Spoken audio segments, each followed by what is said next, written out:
Hi everyone, welcome to our first Algebra 2 lesson. Content lesson for Algebra 2.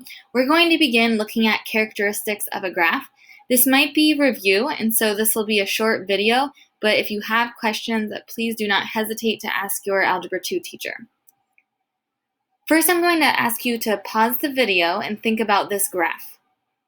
So what do you notice about this graph? Go ahead and hit pause.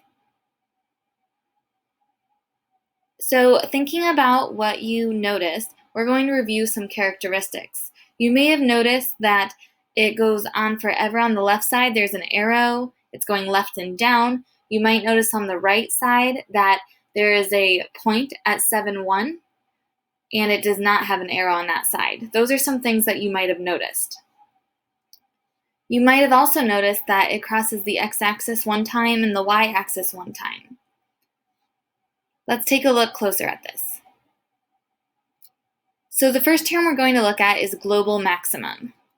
Global maximum is the highest point on a graph.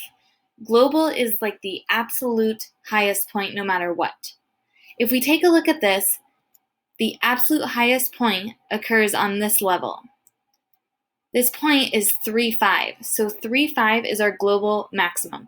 We can say the global maximum is 5, or we can say it occurs at the point 3, 5. If we take a look at the global minimum, that is the absolute lowest point on the graph. If you notice, this graph goes all the way down and left forever. So in this case, there is actually no global minimum. We can say none, it goes down forever.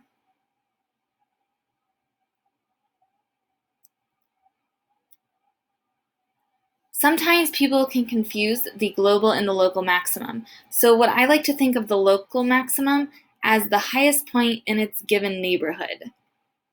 So for local maximum, that is a point where the graph changes direction from increasing to decreasing. So it's not the absolute maximum necessarily. It's not the global maximum. It's not the highest point overall. It's just the highest in the neighborhood.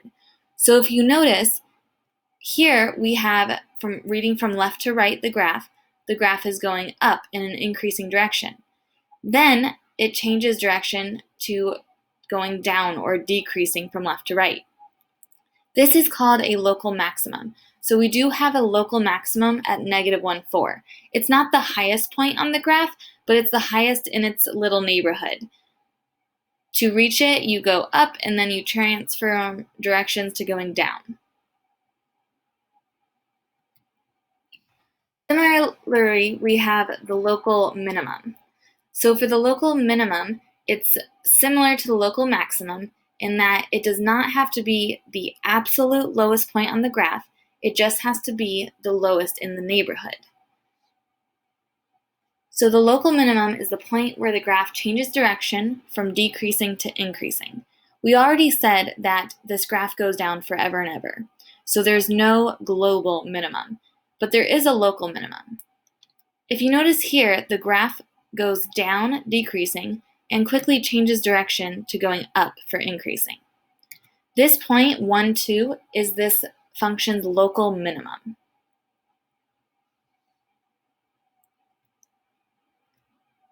The y-intercept you might already be familiar with. That is the point where the graph crosses or touches the y-axis. Every graph that is a function will only have one of these due to it having to pass the vertical line test if it is a working function. If we take a look at where this graph crosses the y-axis, it is at 0, 3, or we could say y equals 3. X-intercepts are also called roots, zeros, or solution because this line is the 0 line. So they're called x-intercepts, roots, zeros, or solutions. Those terms are interchangeable. So x-intercepts are points where graphs cross or touch the x-axis. There can be more than one x-intercept, although there can only be one y-intercept. On this graph, there's only one.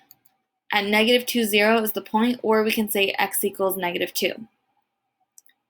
To review, here are the terms and the definitions that we learned today. A global maximum is the highest point on the graph.